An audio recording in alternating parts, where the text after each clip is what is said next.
کچھ شخصیات تاریخ کے اوراق میں نہیں دلوں میں زندہ رہتی ہیں، اور کچھ آوازیں وقت گزرنے کے بعد بھی سنائی دیتی رہتی ہیں۔ ایسی ہی ایک دل نشین، باوقار اور علم سے لبریز شخصیت حضرت مولانا عبدالخالق صاحب سنبھلی رحمۃ اللہ علیہ کی ہے۔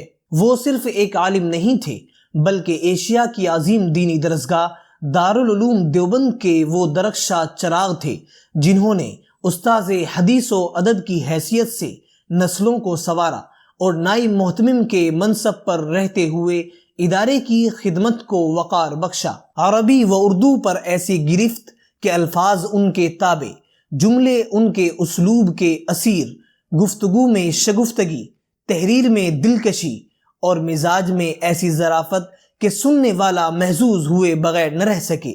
مگر کمال یہ تھا کہ اتنی عظمت کے باوجود زندگی سادگی کا پیکر رہی۔ عاجزی، خوش اخلاقی اور مسکراہٹ ان کی پہچان بنی رہی۔ تو آئیے آج ہم پردہ اٹھاتے ہیں ایک ایسی شخصیت کی زندگی سے جو علم کا سمندر بھی تھی اور اخلاق کا حسین نمونہ بھی، ایک ایسی داستان جو دل کو چھو جائے گی، MJZ بایوگرافی کے ساتھ۔ نبی کریم صلی اللہ علیہ وسلم رحمت للعالمین ہیں۔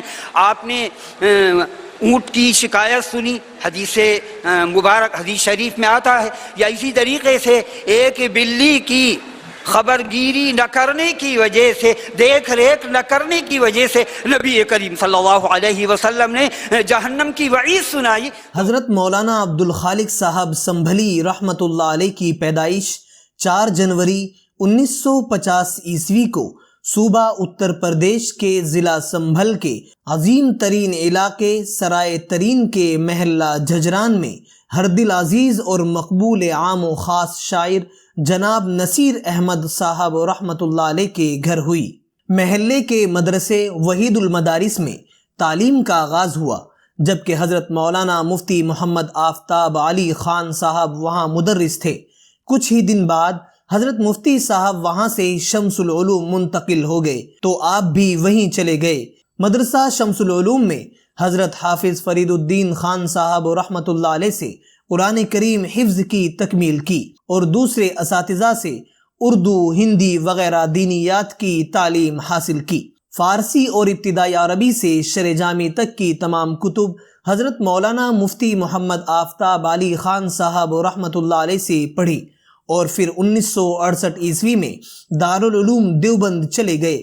بچپن ہی سے قدرت نے آپ کو غیر معمولی دماغی قوت و صلاحیت عطا کی تھی۔ زمانے طالب علمی ہی میں دارالعلوم پہنچ کر علمی گوہر کھلنے لگے تھے۔ آپ اپنے ہم درسوں اور ہم چشموں میں نمایاں اور ممتاز رہے۔ دارالعلوم دیوبند میں علوم متداولہ کی تکمیل کی۔ آپ نے بخاری شریف کا کچھ حصہ حضرت مولانا قاری محمد طیب صاحب رحمت اللہ علیہ سے اور بعض حصہ حضرت مولانا سید فخر الدین صاحب مراد آبادی رحمت اللہ علیہ سے اور جلد اول مکمل حضرت مولانا شریف حسن صاحب دیوبندی رحمت اللہ علیہ سے پڑھی۔ بخاری شریف جلد ثانی حضرت مولانا مفتی محمود حسن صاحب گنگوہی رحمت اللہ علیہ سے پڑھی۔ سنن ابن ماجہ حضرت مولانا سید انظر شاہ کشمیری رحمت اللہ علیہ سے پڑھی۔ 1972 عیسوی میں آپ نے دور حدیث سے فراغت حاصل کی۔ فراغت کے بعد 1 سال تکمیل ادب میں رہ کر حضرت مولانا وحید الزماں صاحب کیرانوی رحمت اللہ علیہ سے خصوصی استفادہ کیا۔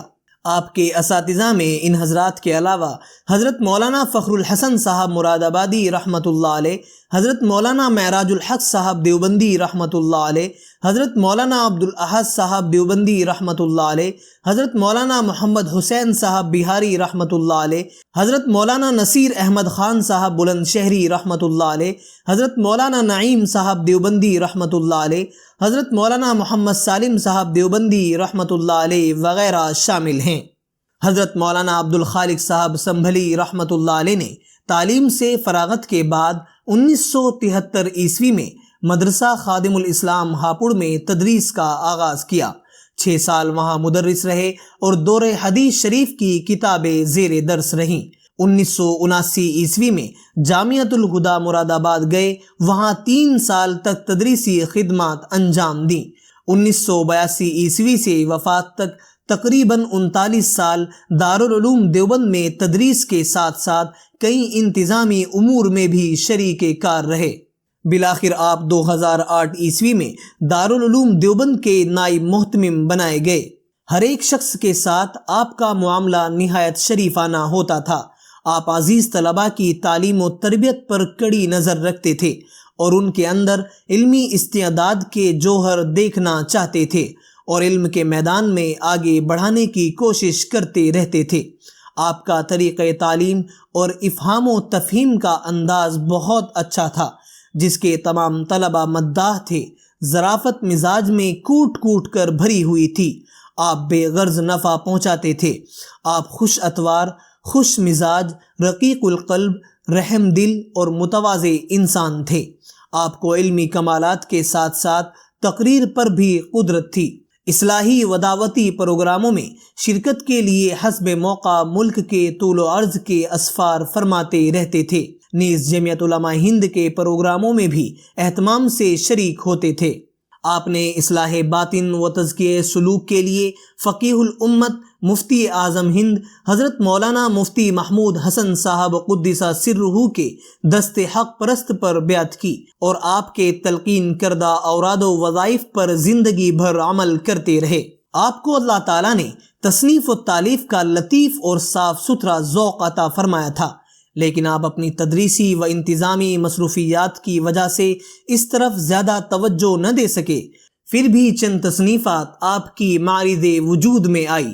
دارالعلوم دیوبند کے شعبہ محاضرات کی جانب سے آپ کو ارباب دارالعلوم دیوبند نے رد مودودیت پر محاضرات تیار کر کے طلبہ دارالعلوم دیوبند کے سامنے پیش کرنے کی ذمہ داری تفویض فرمائی۔ آپ نے انتہائی ارقریزی اور جانفشانی کے ساتھ مفید اور تحقیقی محاضرات 5 حصوں میں ترتیب دیے۔ پھر دارالعلوم دیوبند کی جانب سے اس کی اشاعت ہوئی اور تا حیات ہر سال ان محاضرات کو پیش کرنے کا سلسلہ جاری رہا۔ فتاوی عالمگیری کے کتاب الایمان کا اردو ترجمہ بھی آپ کے قلمی نقوش کا اہم حصہ ہے۔ آپ نے شیخ عبدالمجید زندانی یمنی کی کتاب التوحید کا اردو ترجمہ کیا، جس کا نام آپ نے توحید باری کائنات کے نظاروں میں تجویز فرمایا۔ یہ کتاب تقریباً 460 صفحات پر مشتمل ہے۔ شریعت مطہرہ میں صحابہ کرام رضوان اللہ تعالی علیہم اجمعین کا مقام اور غیر مقلدین کا موقف اپنے موضوع پر مختصر مگر جامع اور پرعز معلومات رسالہ ہے۔ ان کے علاوہ بعض مختصر تحریریں آپ کے قلم سے وجود پذیر ہوئی ہیں۔ استاذ محترم حضرت مولانا عبدالخالق صاحب سنبھلی رحمۃ اللہ علیہ کو ہر موضوع پر اردو اشعار ازبر تھے، جسے بروقت موقع اور محل کے اعتبار سے فٹ کرنا آپ ہی کا امتیاز تھا۔ دیوان متنبی کے سبق میں تشریح کے وقت شاید ہی کوئی سبق اردو شعر سے خالی رہا ہو۔ آپ کو جملوں اور تعبیرات پر ملکہ حاصل تھا۔ خانہ زاد لطائف، مرتب جملے، برمحل اشعار، مسکراتی عبارتیں اس پر متضاد تھی، اور یہ اچھوتا انداز سبق کی اکتاہٹ اور نشستوں کی بیزاری کے لیے تریاک کا کام کرتا تھا، اور یہی انداز جلسوں اور محفلوں کا ہوا کرتا تھا، جس سے آپ کی گفتگو کے دوران سامع کبھی اکتاہٹ اور بیزاری کا شکار نہ ہوتا۔ طبیعت یہ چاہتی کہ آپ بولتے جائیں اور ہم بگوش سنتے رہیں، اور اس میں کسی تصنع اور بناوٹ کی آمیزش نہ ہوتی۔ حضرت استاذ محترم اپنی اداؤں اور انداز میں سب سے الگ تھلگ تھے۔ زندگی سادگی کی ایسی مثال جہاں ٹیپ ٹاپ کا گزر نہیں تھا۔ عربی اور اردو دونوں زبانوں پر قدرت اور مہارت تھی، جس کا اندازہ گاہے بگاہے ہوتا رہتا تھا۔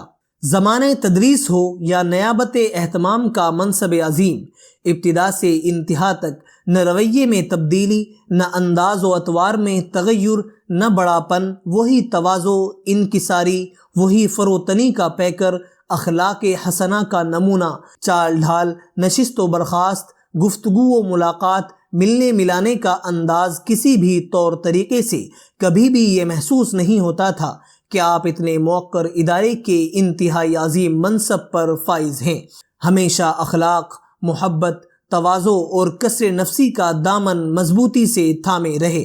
استاذ محترم حضرت مولانا عبدالخالق صاحب سنبھلی رحمۃ اللہ علیہ نے طویل عمر کے ساتھ اچھی صحت پائی تھی، ہلکا پھلکا بدن اور جوانی کی سی پھرتی، کوئی قابل ذکر بیماری بھی آپ کو نہ رہی تھی۔ لیکن وفات سے 1 سال پہلے آپ دیوبند ہی میں ایک جگہ پروگرام میں شرکت کر کے واپس ہو رہے تھے کہ پاؤں پھسلا اور آپ گر گئے اور کولے کی ہڈی میں سخت چوٹ لگی۔ پھر آخر میں آپ کو یرقان کی شکایت ہوئی۔ ہر طرح کے علاج و معالجے کے باوجود طبیعت گرتی چلی۔ بالآخر 19 ذی الحجہ 1442 ہجری مطابق 30 جولائی 2021 عیسوی بروز جمعہ شام 4:30 بجے مظفر نگر کے احمد ہاسپٹل میں نماز عصر سے پہلے آپ اس جہان فانی سے کوچ فرما گئے۔ انا للہ و انا الیہ راجعون۔ جنازہ دیوبند میں لایا گیا اور 11:30 بجے شب احاطہ مولسری میں نماز جنازہ ادا کی گئی۔ دارالعلوم دیوبند کے موجودہ محتمم حضرت مولانا مفتی ابوالقاسم صاحب نعمانی دامت برکاتہم نے نماز جنازہ پڑھائی اور مزار قاسمی میں تدفین عمل میں آئی۔ اللہ تعالیٰ استاذ محترم حضرت مولانا عبدالخالق صاحب سنبھلی رحمۃ اللہ علیہ کی مغفرت فرمائے، آپ کی حسنات کو قبول فرمائے اور آپ کو جنت الفردوس میں اعلیٰ مقام عطا فرمائے، آمین یا رب العالمین۔